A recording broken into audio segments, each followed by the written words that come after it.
अस्सलाम वालेकुम, I hope आप सब लोग ठीक होंगे। और इस वीडियो में थोड़ा सा बात करते हैं स्टिकर वीज़ा के बारे में और बगैर स्टिकर के जो वीज़ा होता है, जैसे कि ई वीज़ा हो गया या फिर ऑन अराइवल वीज़े हो गए, इसके बारे में थोड़ा सा बात करते हैं कि कितना इंपॉर्टेंट होता है ये ट्रैवल हिस्ट्री के लिए। और मतलब स्टिकर वीज़े का ही ट्रैवल हिस्ट्री अच्छी होती है या फिर ई वीज़े की जो ट्रैवल हिस्ट्री होती है वो भी मतलब सेम होती है, इसमें क्या डिफरेंस है।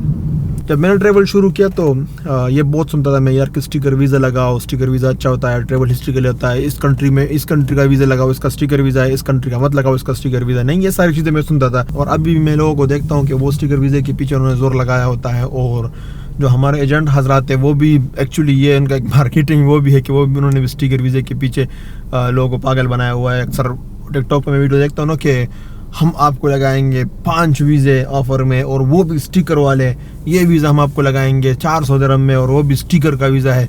तो स्टिकर पता नहीं स्टिकर वीज़े को बहुत बड़ा एक वो बनाया हुआ है और उस तरह बताया जाता है ये ट्रैवल की दुनिया में कि स्टिकर वीज़ा लगाओ, इससे ट्रैवल हिस्ट्री बहुत अच्छी बनती है, जो कि रियलिटी में बिल्कुल भी इस तरह नहीं है। ट्रैवल हिस्ट्री जो है ना वो स्टिकर वीज़ा से नहीं बनती और ट्रैवल करने से आपकी ट्रैवल हिस्ट्री बनती है जब आप पर्सनली जब आप खुद जाके एक कंट्री का विजिट करते हो। और जो काउंट होता है वो ये कि आप मतलब उस कंट्री में गए और आपके जो एग्जिट और एंट्री का जो स्टैंप होता है वो काउंट होता है। वीज़ा लगना जो है ना ये ट्रैवल हिस्ट्री में कंसिडर नहीं किया जाता।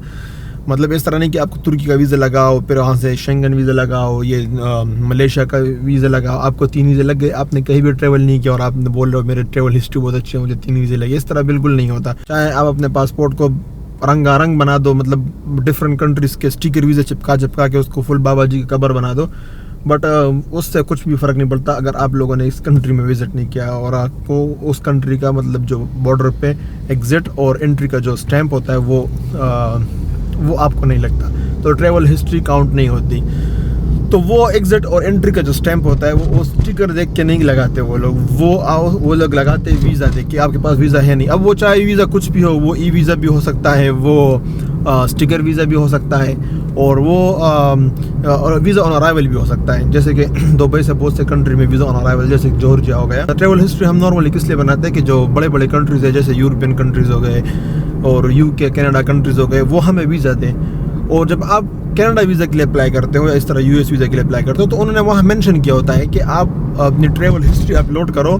और ये भी मेंशन किया होता है आई थिंक कनाडा के ऑनलाइन वेबसाइट पे है ये कि एग्जिट और एंट्री के जो स्टैम्प्स हैं वो अपलोड करो। वो उन्होंने क्लियरली लिखा होता है, ये नहीं लिखा होता कि आप अपने स्टिकर वीज़ा अपलोड कर दो।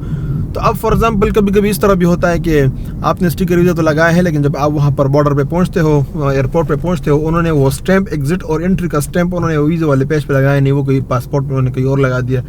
अब आप कनाडा वीज़ा के लिए जब अप्लाई करते हो तो आप अपने स्टिकर वीज़ा का फ़ोटोकॉपी अपलोड करोगे या फिर वो एग्जिट एंट्री का।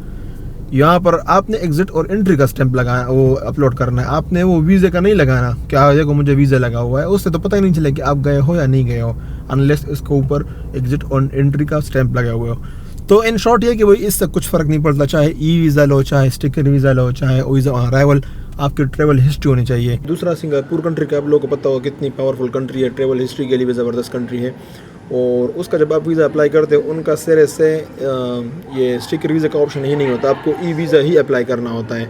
तो आपके पास सिर्फ ई वीज़ा का अप्लाई ऑप्शन होता है। तो और फिर उसके ऊपर ये कि जब आप सिंगापुर जाते हो तो उनके एंट्री और एग्ज़िट के स्टैम्प्स भी नहीं होते। तो जब आप सिंगापुर से निकलते हो वापस आते हो तो किसी को पता भी नहीं चलेगा आपके पासपोर्ट से कि ये बंदा सिंगापुर गया है। तभी आप ये खुद सोचो कि जब आप कनाडा यूएस के लिए अप्लाई करते हो तो आप वहाँ पर ट्रैवल हिस्ट्री में सिंगापुर को मेंशन नहीं करोगे। ऑफ कोर्स मेंशन करोगे, मैं तो मेंशन करता हूँ क्योंकि मुझे नहीं पता कि वो कैसे वेरीफाई करेंगे, बट वो कर लेंगे, मुझे पता है। मैं कोई झूठ नहीं बोल सकता कि मैं सिंगापुर गया हूँ, इस कंट्री में गया हूँ। ऑफ कोर्स उनका कुछ ना कुछ इंटरनल वो होगा, उनको पता चलेगा। तो कहने का मतलब ये है कि स्टिकर वीज़ा और ई वीज़ा के दरमियान में कुछ भी फ़र्क नहीं है, बल्कि ई वीज़ा तो गनीमत है भाई। अगर कोई कंट्री ई वीज़ा प्रोवाइड करते हैं तो उससे डायरेक्ट लो ई वीज़ा, क्योंकि उसका फ़ायदे क्या होते हैं। एक तो आपको पासपोर्ट अपने उनके पास रखना नहीं पड़ता और एक टाइम पे 2-3 वीज़े अप्लाई कर सकते हो। दूसरा है कि वो चीप होता है और जल्दी मिल जाता है, आपको कहीं पे तक दौड़ करने की ज़रूरत नहीं है, कहीं जाने की ज़रूरत नहीं। जस्ट घर में बैठे बैठे आप ये सारे डॉक्यूमेंट्स अपलोड कर दो, फिजिकली डॉक्यूमेंट्स प्रोवाइड करना, प्रिंट वेंट, ये सारे झंझट का ज़रूरत ही नहीं है। आप ऑनलाइन सब कुछ सॉफ्ट कॉपी में अपलोड करो और आपको वीज़ा मिले ना मिले आपको विद इन 1 और 2 डे आपको पता चल जाएगा। चाहे मैंने मलेशिया का, इंडोनेशिया का और सिंगापुर का और पता नहीं और कितनी कंट्री का, जॉर्जिया और अज़रबैजान का इनका वीज़ा ऑन अराइवल, ये सारे मैंने बगैर स्टिकर के किए हुए हैं और ये मेरे ट्रैवल हिस्ट्री में काउंट होते हैं। मैं ये ट्रैवल हिस्ट्री में काउंट करता हूँ। आप जब ट्रैवल थोड़ा ज़्यादा करते हो ना, तो फिर आप ऐसे कंट्रीज़ ढूंढोगे कि जिनके ई वीज़े होते हैं, क्योंकि आपके पास टाइम कम होगा और आपको एक पासपोर्ट एक कंट्री के लिए 15-15, 20-20 दिन, 2-2 महीने, 1-1 महीना नहीं रख सकते हो। जस्ट ई वीज़ा अप्लाई करो और आपको विद इन फ्यू डेज़ वो सारा मिल जाएगा। ये ई वीज़ा, ये स्टिकर वीज़ा है ना, ये एक फजूल से एक ट्रेंड मशहूर है ये सोशल मीडिया पे। स्पेशली इस चीज़ को यूज़ करके हमारे जो एजेंट भाई लोग हैं वो लोग भी इसको यूज़ करते हैं और लोगों को बेवकूफ़ बनाते हैं इससे, कि वो बोलेंगे यार आप हम आपको इस कंट्री का वीज़ा लगाएंगे और वो भी स्टिकर वीज़ा, 5 आपको ट्रैवल वीज़े लगाएंगे और वो भी स्टिकर वीज़े है। तो स्टिकर वीज़ा का बोल के आपको 300, 400, 500 दिरहम एक्स्ट्रा ले लेते हैं और उसका कुछ ख़ास वो नहीं है। मतलब इस तरह नहीं है कि आपको स्टिकर वीज़ा लग गया तो कोई ये कुछ एक्स्ट्रा काम हो गया। आपका जब एक्चुअल मतलब मानी रखता है ना, वो है कि आप वहाँ ट्रैवल कर लो और वहाँ पर स्टैंप लगाओ।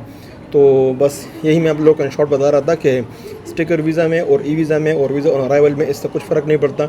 आप जस्ट ट्रैवल करो, आपकी ट्रैवल हिस्ट्री, आपके जो एग्जिट एंट्री के स्टैम्प्स होते हैं, आपका वहाँ का जाना, ये सारा काउंट करता है और ये ट्रैवल हिस्ट्री में काउंट होता है। तो और फ्यूचर में सिंगापुर वाले मॉड्यूल को सब फॉलो करेंगे। दुबई भी जब वो जल्दी ये एग्जैक्ट ये स्टैम्प पे हटा देगा, सिर्फ उनको सारा कंप्यूटराइज सब पता चलेगा।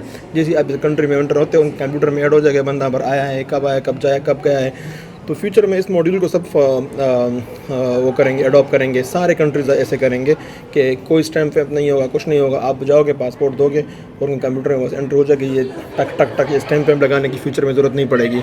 तो आई होप इससे आपको थोड़ा सा माइंड क्लियर हो चुका हो और वेट मत करो। अगर आपको कंट्री का ईजी मिल रहा है, ई वीज़ा मिल रहा है या वीज़ा ऑन अराइवल मिल रहा है, तो बिस्मिल्लाह करो, जरूर ट्रैवल करो। मुझे अपने दुआ में याद रखो। मिलते हैं इंशाल्लाह नेक्स्ट वीडियो में। अल्लाह हाफ़िज़।